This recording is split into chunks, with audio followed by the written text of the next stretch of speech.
प्रभु, आप कष्ट ना करें, क्योंकि मैं इस योग्य नहीं हूं कि आप मेरे यहाँ आए। इसलिए मैंने अपने को इस योग्य नहीं समझा कि आपके पास आऊं। एक ही शब्द कह दीजिए और मेरा नौकर चंगा हो जाएगा। संत लूकस का सुसमाचार अध्याय 7 पद संख्या 6 और 7। क्रिस्त में मेरे प्यारे विश्वासियों, आज हम देखते हैं सुसमाचार में किस प्रकार एक अधिकारी अपने आप को अयोग्य समझता है प्रभु के सामने।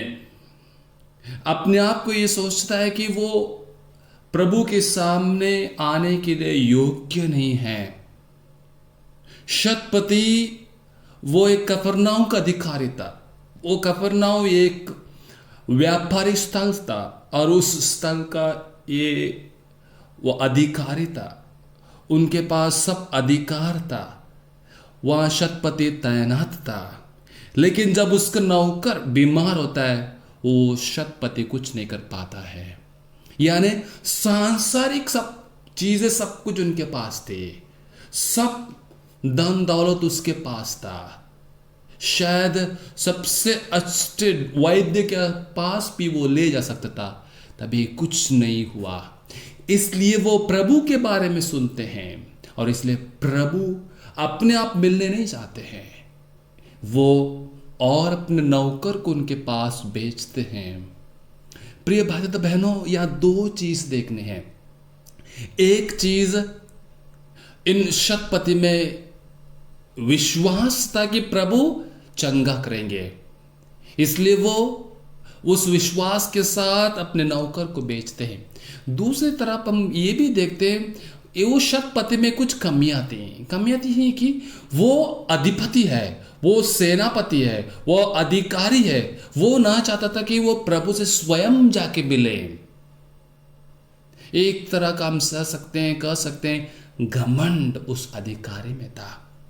प्रिय भाई बहनों, इसलिए उस घमंड को दूर करने के लिए प्रभु उनके पास जाए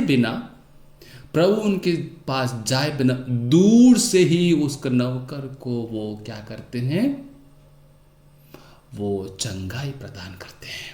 और तब देखते हैं हम किस प्रकार वो शतपति दीन होते हैं। वो कहते हैं, मैं एक छोटा सा अधिकारी हूं, मेरा दिन सिपाही रहते हैं, मैं एक को कहा तो इधर जाओ, वो करते ये करते, लेकिन उससे ज्यादा अधिकार मेरे पास नहीं है। वो प्रभु का अधिकार को जान जाता है। वो जान जाता है कि प्रभु सब कुछ करने के लिए शक्ति है और मैं केवल इस छोटा सा स्थान का ही अधिपति हूं, लेकिन प्रभु पूरा संसार का। प्रिय भाई बहनों, हम कभी कभी भूल जाते हैं प्रभु सम्राटों का सम्राट है। जिनकी सेवा स्वर्गदूत करते हैं, वो उनकी आज्ञा मानते हैं।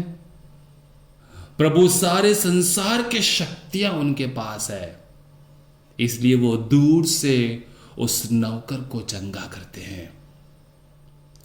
शतपति का विश्वास वहां पे सभी जातियों और धर्मों से भी बढ़कर आगे हो जाता है, क्योंकि वहां उनका आंखें खुल जाते हैं।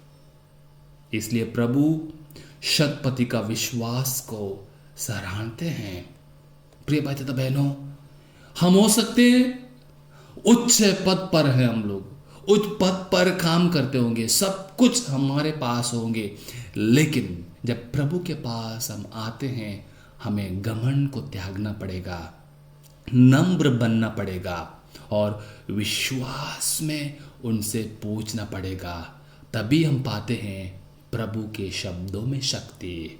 आइए, प्रभु के लिए सब कुछ संभव है। प्रभु अपने घर में ही नहीं, हृदय में प्रवेश करें, ताकि हम प्रभु को अनुभव करते हुए जो उनकी शक्तियां हैं भारी और आंतरिक हमारे जीवन में आ जाए और हम लोग विश्वास में आगे बढ़ते जाएं। आमीन।